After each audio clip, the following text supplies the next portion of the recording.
ছাত্রদল রাজশাহী বিশ্ববিদ্যালয় বিপ্লবের সভাপতি সুলতান আহমেদ রায়, রাষ্ট্রপতি ছাত্রদল রাজশাহী বিশ্ববিদ্যালয় বিপ্লবী সাধারণ সম্পাদক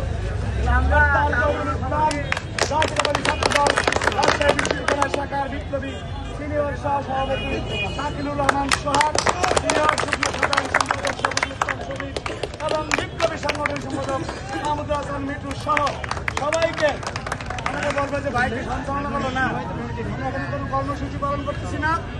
আমরা রাজশাহী বিশ্ববিদ্যালয়ের শিক্ষার্থীদের যে প্রাণের দাবি ছিল যে সবার অংশগ্রহণের, সকল শিক্ষার্থীদের মতামতের ভিত্তিতে, সকল অংশীজনের মতামতের ভিত্তিতে রাজশাহী বিশ্ববিদ্যালয়ের রাষ্ট্র নির্বাচন হবে, সেটি ছাত্রদল সংগ্রহণ করেছে এবং বিশ্ববিদ্যালয়ের অভিভাবক শিক্ষকরা ওনারা মনে করেছেন যে সবার অংশগ্রহণের ভিত্তিতে রাকসু হওয়া প্রয়োজন, সেই কারণে সিদ্ধান্ত নিয়েছেন।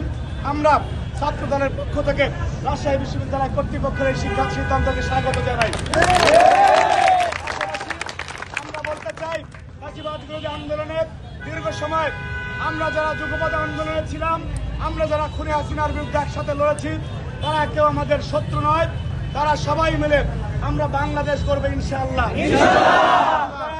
কেউ কোনো উস্কানিমূলক কথা বলে পরিস্থিতি তৈরি করে আপনারা বিভেদের দেয়ালকে বড় করবেন না।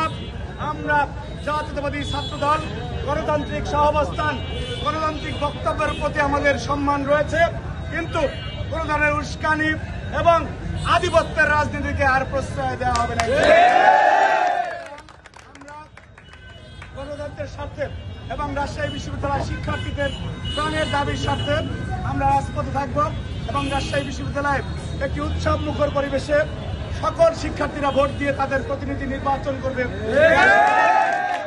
আগামী 16 অক্টোবর। এই আশাবাদ ব্যক্ত করে যারা উপস্থিত হয়েছে